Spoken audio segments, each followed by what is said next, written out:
Coming from the Caveman Studios in Buffalo, New York. Welcome to Caveman Corner with your host, Jeff. Captain Caveman! Thanks.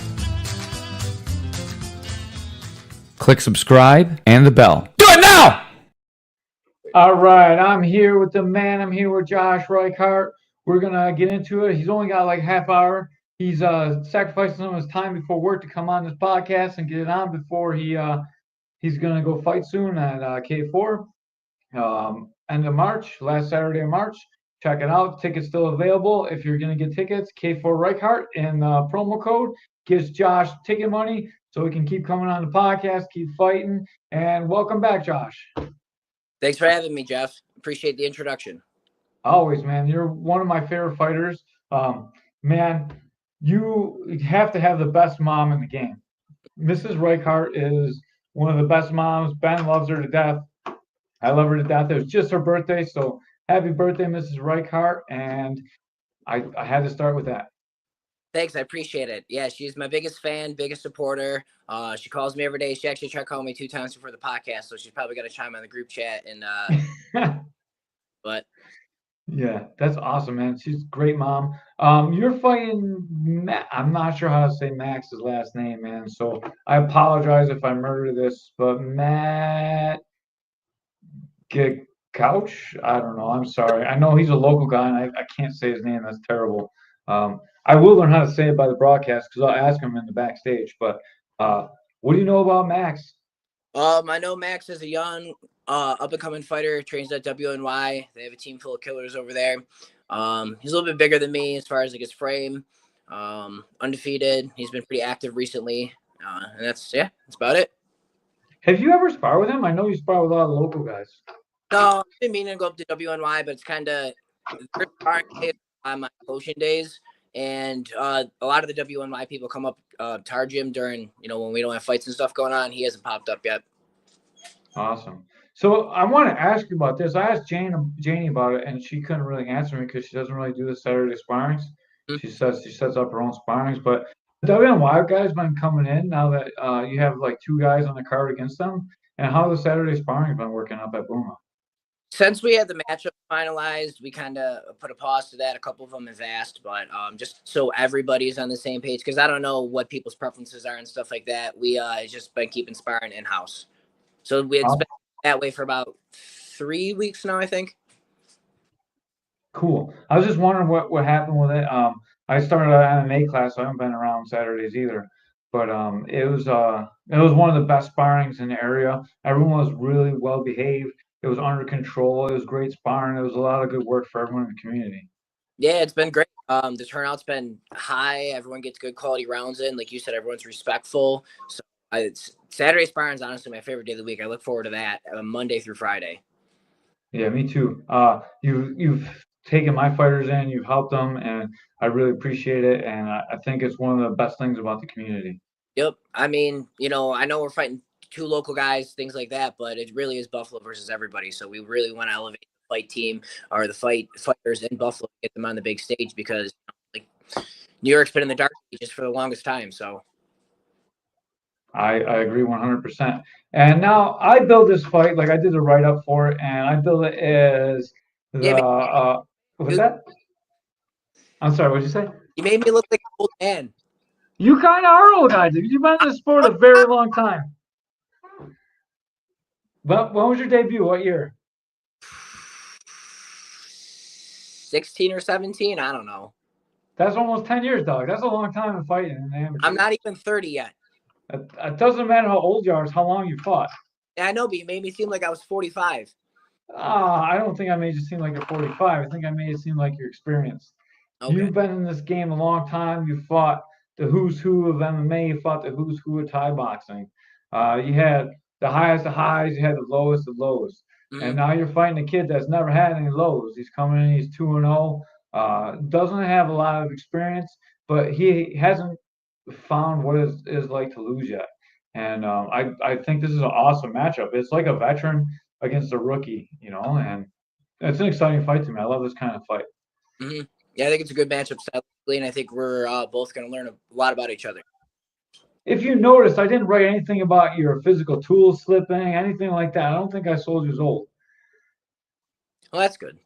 Appreciate that. Zam was the one that came up to me actually at Saturday Sparring. He was like, man, dude, Jeff's making you seem like you're a grandpa. Oh, man. Well, he's like 20. He don't know. That's true. I think that's awesome to be experienced. That was supposed to be a compliment. I'm sorry you took it as an insult. No, I take it as an insult. Zam just called me old after, so. Well, beat him up.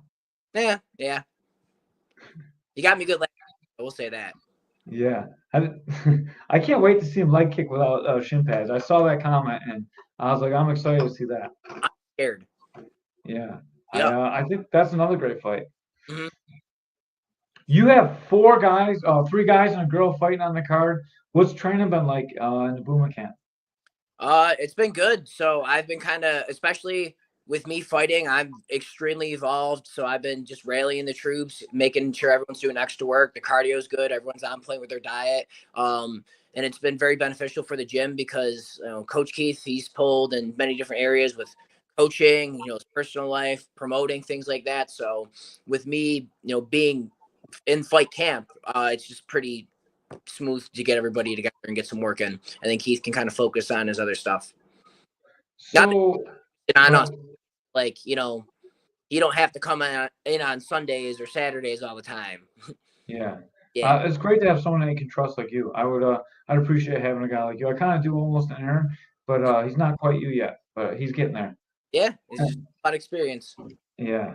Who's going to take over your coaching duties at the fight since now you're fighting? And generally, you're one of the Boomer coaches. So Joe 100% is going to be like the main person. I know for me, I'm going to have Matt as my backup corner. Janie, I don't know if she's going to have Tyler or whomever. And then we'll just get somebody, the experienced people from the fight team to come help out. So we usually put the feelers out there with me, Joe, and Keith being coaches. We've all discussed game plans. We've talked about them with the fighters, so everyone knows what's expected, what we're doing. Sorry about that. Oh, no problem. We love dogs on the podcast. She's great. Maybe she'll make a guest appearance in a little bit. Hopefully, we always hope for the dogs to come in. Yeah, pretty too. She'll get you some views. But yeah, so we're just all involved. So it's basically just next man up. Whoever wants to help and be there, they'll be there. Whether it's Matt, Troy, Tyler, whomever. That's awesome. It's awesome to hear. You have such a roster of people. I was just wondering who it was going to be, so I can have stuff prepped out to talk about every, like all the coaches, like when they walk out. Yeah. I guess I'll just have to do it on the fly. Matt, training partner. So I personally, I like to have him in there, have him get that experience. Even though he's new to the game, he's expressed interest in, eventually coaching down the line. So I think that'd be beneficial for him. And then he knows my tendencies pretty well too. So that's just who I'm going to have. And everyone else, maybe they have their own personal preference, but it'll be. I always like to have a friend in the corner too. Like you have like a coach, like Joe can coach you. And then you got a guy that also knows the game, knows your style of the game, and he's kind of there to support you. And he can say like the stuff that you need to hear at times. Sometimes you need to hear something different than what the coach is saying. Exactly. And I'm that type of direct feedback. I need to know. Am I getting my ass whooped? Did I win that round? What am I doing good? What am I doing bad at? Let me know. You don't got to beat around the bush with me. So I'm going to ask you this question again, like I do every time before the fight. Mm-hmm. To me, it seems like sometimes you choose not to avoid punches, and sometimes you choose to eat the punches. Is this a conscious choice, or is it just the way that your fight style plays out? Because so often your head is on the center line when you're like aggressively chasing someone, and then every now and then I'll watch you like turn into Neo in the Matrix and dodge everything. Why? What determines when you're going to have head movement and when you don't have head movement? Are you talking about sparring or when I fought Dorian? I'm talking about sparring and the fights because every time I watch you, like it's like a conscious choice whether you want to dodge stuff or hit stuff. And like I don't know anyone else like that. Everyone else I know either does one or the other, or can do one and doesn't do it. You kind of like you go back and forth all the time. Not just Dorian; it's happened in other fights too. But you decide sometimes that like, oh, I don't really want to get hit, and you move off the center line. And I'm just wondering why that is. So the way I've been sparring the last couple of years has been really like strategic. So when I spar, I like to experiment. I like to try things out, or especially in fight camp. Like if I'm sparring somebody that needs like a specific look, I'll do that, or I'll come in with like a goal. Like, hey, I'm going to do this. I'm going to try to set this up. So a lot of my sparring recently is, well, minus fight camp, has been just playing around, seeing what works, what doesn't work, and just, you know, understanding movement and things like that. Ever since that Dorian fight a couple years ago, when you made it, you know, my head movement stunk, and then Coach Keith about it, he's like, yeah, your head movement stunk. I've been working on that, so I'm actually really good at it now. We have a boxing coach up at the gym, Mike. I did a private with him. He's really helped me understand it from a boxing standpoint. When I work with Keith, it's been like a main point of reference. So my head movement's there. It's something I've gotten pretty comfortable with, and yeah, like, so when I spar, you know, it's spar with the purpose, but I'm trying to do specific things. So that's why sometimes you'll see me do head movement. Maybe that's my focus, or maybe my focus is to make it like a little brawly, or maybe I'm like, okay, let me try to see if this works to set up like a clinch entry or something like that, or maybe I just want a guy to work and just hit me, or maybe I want to see if my chin's tested.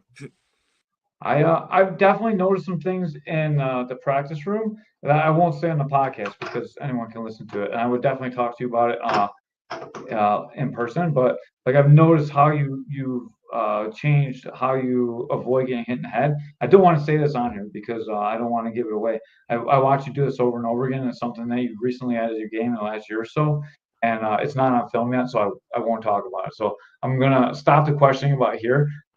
It was a little bit of a joke, but it was actually a real question too, because I've asked you that before, and you always said like, I didn't care, I let him hit me, and like I'm still trying to get a solid answer on like whether Yeah. it's intentional or whether like it was a skill you were lacking or like all kinds of stuff. So Well, I'll take that like, as the answer. like if I know you're not gonna hurt me or drop me with a punch, like I'll probably just eat it to make it you know, because I'll eat one and throw back four.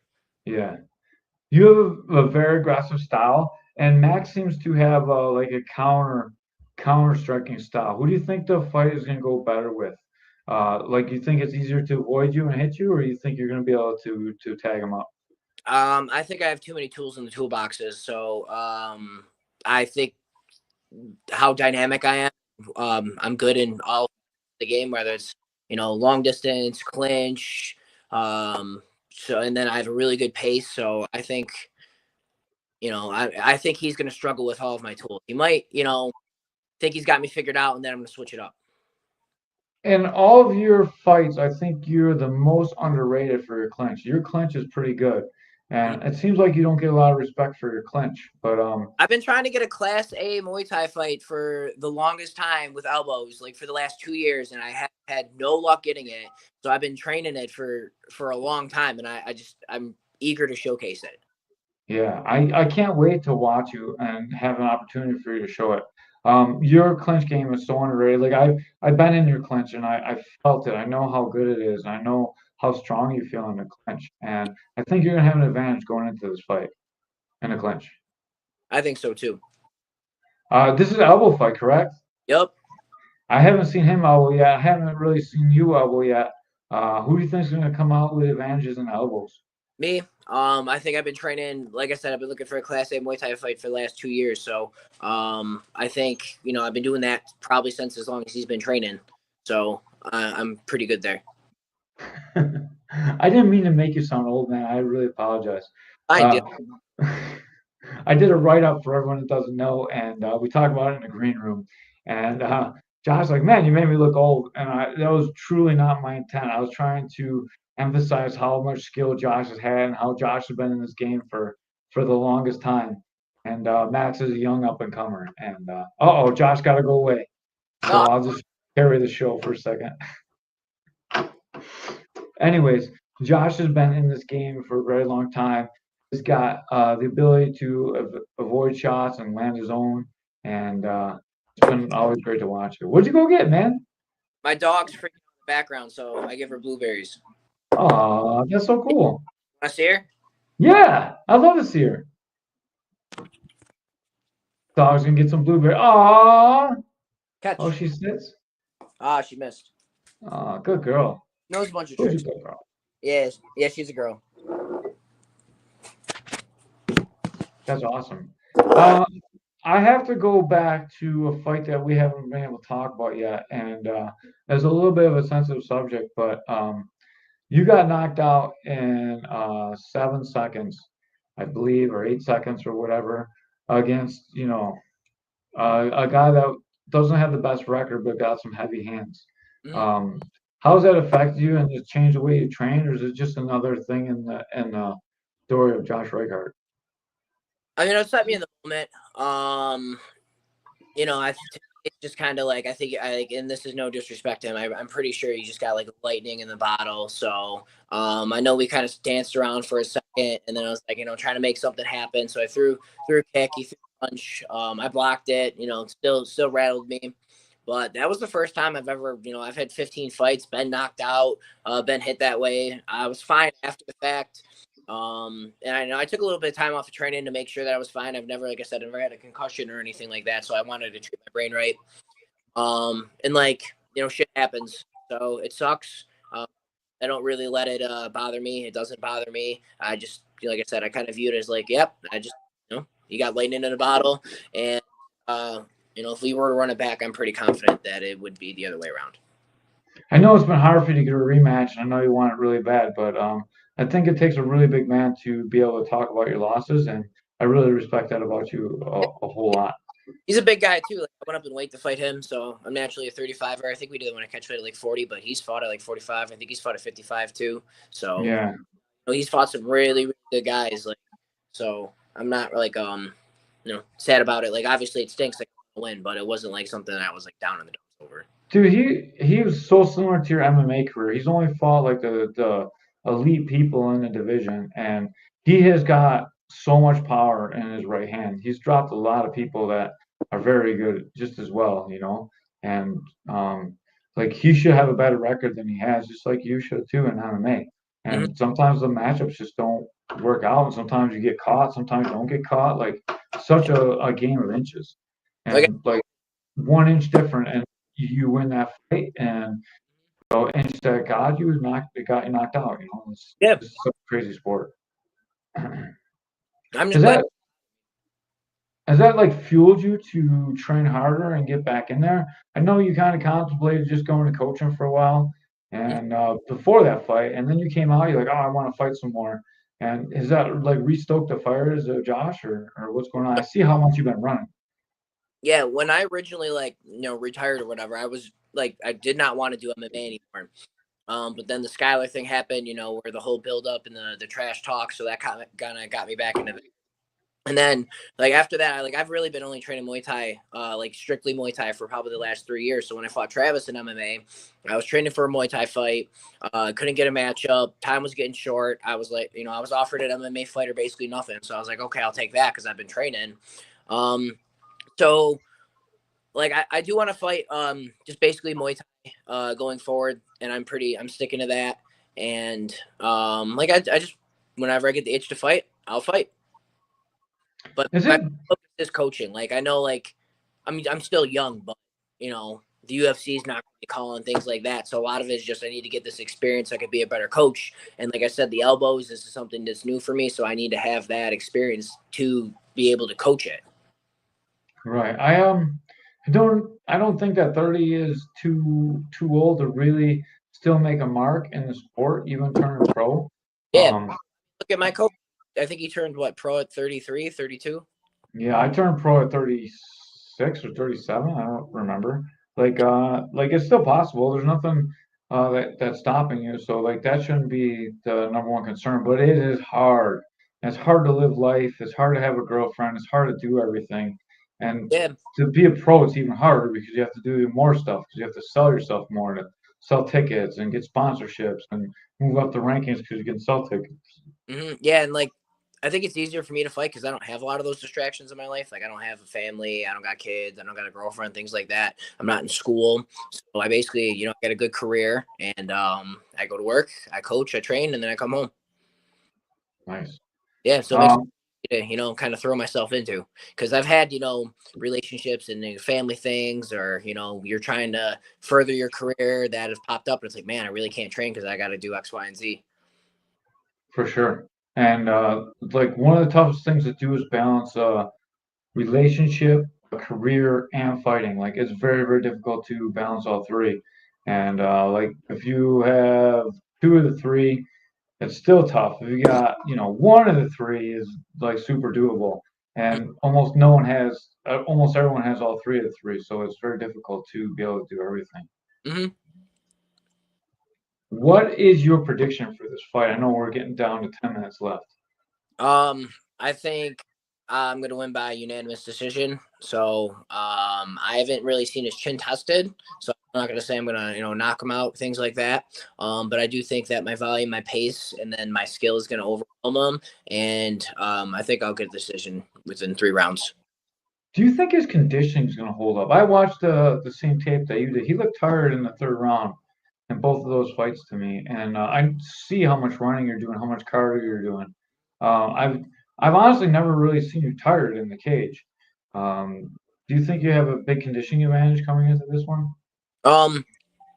I make sure that my conditioning is a non-factor as far as like me getting tired, things like that. I always expect my opponents to come in their best shape, and something that like I take my conditioning very seriously because after my first fight, like I got gassed like pretty bad, and I was like, okay, well this is something I can control, and this is probably like the biggest weapon that you can have is a good gas tank. So I come in with the best gas tank that I know that I can have, and if I learned that for my experience of fighting, I would hope that he has learned that. So if he was tired this time around, he's going to improve himself to be a better fighter and come in shape. And I know he's young and he's played sports and things of that nature too. So I'm expecting him to come in shape. Yeah, I think sometimes we've only seen two of his fights too, and I think every fight you fight in, you get less of an adrenaline dump, and that can make you look very tired, even if you're in like the best shape in the world. Definitely your first fight. So like I always expect a guy to be tired in the first fight because no matter what, like that adrenaline dump hits you like sometime near the end of the second round, and you're either gonna look like shitty at the end of the second round and the start of the third, or you're gonna look shitty in the third round. Yeah, And sometimes the fight doesn't go that long, so you never see that, but. Like it hits everyone the same. It doesn't matter who you are. that was the thing that pissed me off the most about the Travis fight was I was running like 5 miles a day. So I was like, and after I was like, dude, I did all that work for nothing. Wasn't for nothing, man. Every camp counts and makes you better. Yeah, There's never a nothing. that was the only time I ever got like bummed out about like doing all that cardio. But other than that, like I like it. And then I like I got this Apple Watch. It tells me about my health stats. So like, it makes me feel good about myself to know I'm healthy. I like that too. I had the Fitbit for a while, and then I used it so much it broke. Like I took it in the sauna, wore it in the sauna all the time, and Yeah, it wasn't really built for that, and I broke it. I can't go with I won't run without it. Yeah, Yeah. that's crazy. It gets to be like an addiction, dude. I was like addicted to the numbers. Yeah, that's what it is. It's the stats. But outside of fight camp, like I really don't use it. But during it, I like it. I liked it because it tracked my sleep too, and I always try to like get more than 3 hours of sleep every night, and it was like it's such a challenging ordeal. Yeah, we ain't going down that road. Oh man. Um, what's next for you after this fight, win or lose? I don't know. We'll see. So I'd like to stay active. Like I said, I really don't have a lot in my personal life that would kind of pull me away from it. And I'm young, so ideally, as long as I don't get injured, I'd like to fight again.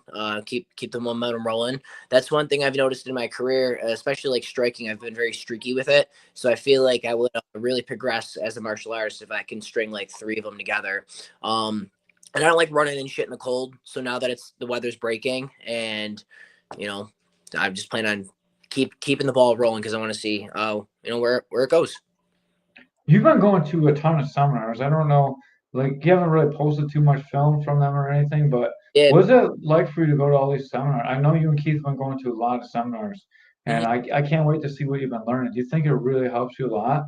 Yeah, so when I started doing all the seminars and everything, it really put the strategy aspect of Muay Thai into perspective for me. It was like we do these for these reasons, and then after that, film study got a lot easier, and then I really progressed as a fighter because I'm not just going out there and fighting with good technique. It's like I have a system. I, implement a lot of these things and like the little details you learn. One thing that Coach Keith and I talked about, like sometimes we'll do things unintentionally and then you go to a seminar and they explain it perfectly. And you're like, oh yeah, that's it, and then as a coach, you can go and translate that senior fighters and stuff. So the seminars have been fantastic. I got a couple more planned up. I'm going to go spar and train with Luke, the chef Lisi, over in Pittsburgh in April. So I've gone to his seminars. He's a great dude. He really is very knowledgeable. I've gone to Rod Tang seminars. We did Phil Nurse recently. So I've been to a lot of them, and I've learned little nuggets from all of them. Do you find like what's a better seminar? Someone like Rod Tang, who's like world famous and everyone comes just to watch it and they're packed, or like a smaller one where it's a real elite fighter, but not too many people know him because it doesn't have that huge fame. I've always found like those big packed seminars are like hard to get a lot of detail from. Like 200 people, or like anywhere from 100 to 200 people or more. It's very difficult to actually like learn as much because you don't really have the opportunity to ask questions. So like a smaller one that's like like 30 to 80 people. So I don't know, like the smallest one I probably went to was Phil Nurse, and that's not because of who he is, but he was pretty small. But I've gone to a couple of seminars with like the big names, like I said, Rod Tang, Sanchai, and the size of it didn't overwhelm me. The language barrier I thought was tough because I didn't really they were showing a lot of emotion, but I like to kind of pick apart the details and I like to ask questions and get further response. When I trained with Luke over in Stout, that was a giant seminar, but he just explained things pretty well and obviously speaks English, so it's easy. And he didn't he came around and gave feedback and stuff, but the way that he was able to explain the details and why he wanted us to do certain things made it almost easy to train in a bigger setting compared to like the Thai guys who probably have more knowledge than him just because of the language barrier. So and then when I trained with Phil Nurse, it was great because even though he's a Thai guy, he spoke perfect English. I think that's a good detail I never thought about before. A lot of it is a language barrier. I think if they really would, I've only been to seminars really with like Thai guys. So I never really been to too many. The only American seminars I've been to were at Buma where it was small anyway. So like it is a lot easier when they speak English, but it's also like a smaller environment too. So they're walking around. There's only like 50 of us there. It's not so bad. Yeah, that's awesome. That's a good breakdown. You're a pretty smart guy. Yeah, I like to think so. I like the new you, man. Like the old Josh comes on, is real brash, shit talks, sells a fight, sells tickets. This new you is like this is like how you are in real life. So people that don't know you, like you're a pretty matter of fact guy. You're fun to hang out with. You're not really that super brash, arrogant guy that you portrayed in the podcast. And I like this version of you on the podcast. I like you as a person all the time. And maybe people don't understand why I like you so much, but this is the Josh that I interact with almost every day.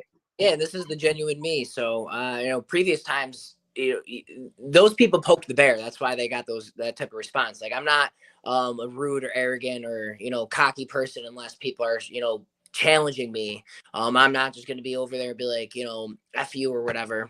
But yeah, I don't know. I'm friendly. I'm nice. People like me because I kind of reciprocate the same energy that they give, and yeah. Again, I apologize for making you sound old, dude. It was not. You're fine. Like when I wrote that thing, if I read that, I would take it as a compliment.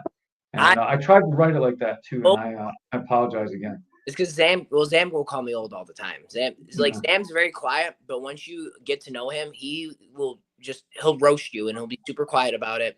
He sends you the most unhinged memes. So I don't know. He was just making fun of me one day. He just walked up. He's like, "Damn, dude, I didn't know you were that old."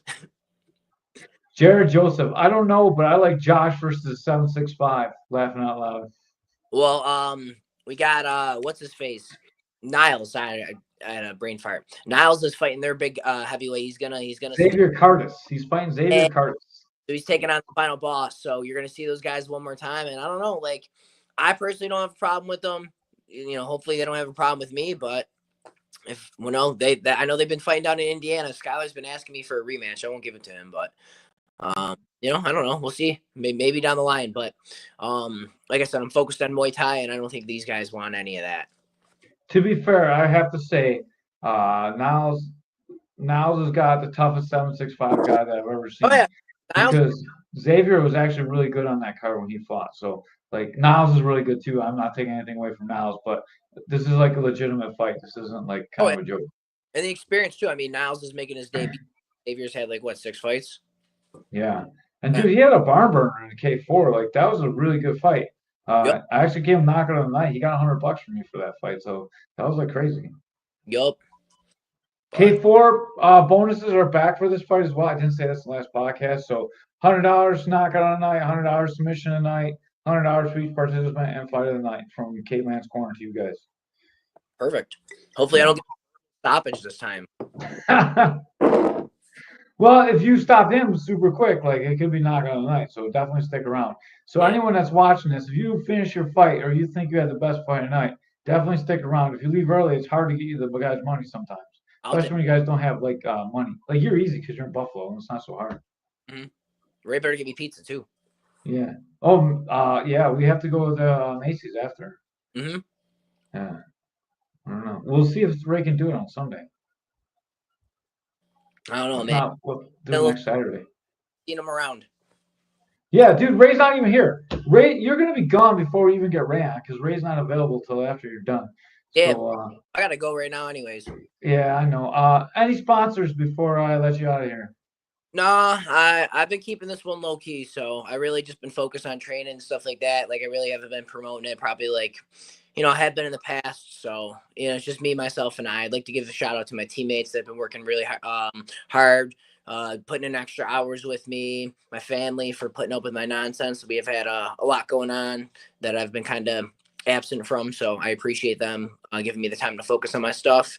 And supporters too, appreciate you guys. Without I'm pretty self-driven, but you guys motivate me way more. Like I when everyone messages me, asks me for tickets, to ask me how training's going, things like that gives me the extra fuel to push and make like that 120% instead of 110%. So I appreciate you guys as well. Awesome, man. That's really great. And in case you want tickets, remember when you exit out of your purchase of the tickets and you go to promo code, click the promo code, put in K4 Reichardt, REICHARDT, and then Josh will get credit for the tickets. Make sure you do that because that's the only money he's going to make from this fight. So you guys make sure you do that when you buy your tickets. Yeah, I'm sorry, what was that? Yeah, use my code. I need new gloves. Yes. Also, thank you. If you want to train with Josh, you can go to Booma, Buffalo United Martial Arts. They're right in Riverworks, same place that the fights are. If you're interested in training with Josh or Keith or any of those guys, you can check it out right while you're there. I'm sure there'll be someone that can give you some information about it. Or you can find me and check out Integrity if you're in Northtown, Rwanda. I will definitely hook you guys up. Thank you, Integrity Martial Arts, for sponsoring this podcast. Thank you, Josh, for coming on. Thank you, Armstrong's Armory, for always being a supporter of. What's that? I mess with them, yeah. Yeah, always make sure you check out Armstrong's Armory for any of your firearms needs. Thank you to Buffalo Crowd for always keeping the Boomer guys and Keith and all his friends working in working order. And I think that's all I got. Smoking Butcher Coffee. Thank you guys for supporting K4. And that's about all the sponsors we got. And like always, like and subscribe to Caveman's Corner. Do it now. Got that. Yep. All right. Appreciate you. Thank you. Take it easy, man. Bye.